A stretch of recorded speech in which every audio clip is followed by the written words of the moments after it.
उसे दर्द से तड़पता देखकर राक्षस का धैर्य जवाब दे गया और मौका पाकर वह सिर पर पैर रखकर भागा।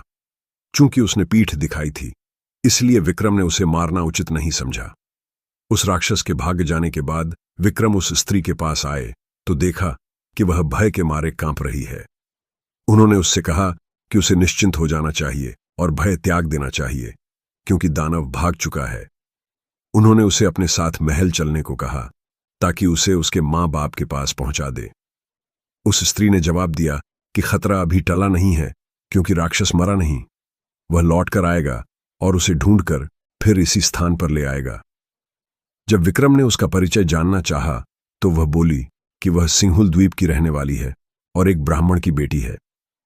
एक दिन वह तालाब में सखियों के साथ नहा रही थी, तभी राक्षस ने उसे देख लिया और मोहित हो गया।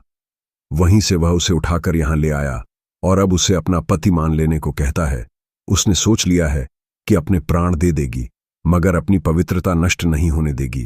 उन्होंने राक्षस के फिर से जीवित होने का राज पूछा।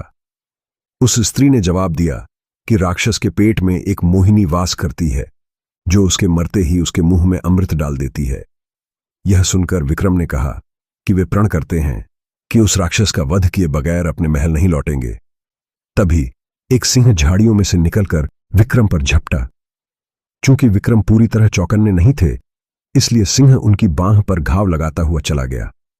अब विक्रम भी पूरी तरह हमले के लिए तैयार हो गए। दूसरी बार जब सिंह उनकी ओर झपटा तो उन्होंने उसके पैरों को पकड़कर उसे पूरे जोर से हवा में उछाल दिया। सिंह बहुत दूर जाकर गिरा और क्रुद्ध होकर उसने गर्जना की। दूसरे ही पल सिंह ने भागने वाले राक्षस का रूप धर लिया। अब विक्रम की समझ में आ गया कि उसने छल से उन्हें हराना चाहा था। वे लपककर राक्षस से भिड़ गए। दोनों में फिर भीषण युद्ध शुरू हो गया। जब राक्षस की सांस लड़ते लड़ते फूलने लगी तो विक्रम ने तलवार उसके पेट में घुसा दी। राक्षस धरती पर गिरकर दर्द से चीखने लगा। विक्रम ने उसके बाद तलवार से उसका पेट चीर दिया। पेट चीरते ही मोहिनी कूदकर बाहर आई और अमृत लाने दौड़ी। विक्रम ने बेतालों का स्मरण किया और उन्हें मोहिनी को पकड़ने का आदेश दिया। अमृत न मिल पाने के कारण राक्षस तड़पकर मर गया। महल लौटकर विक्रम ने ब्राह्मण कन्या को उसके माता पिता को सौंप दिया और मोहिनी से खुद विधिवत विवाह कर लिया।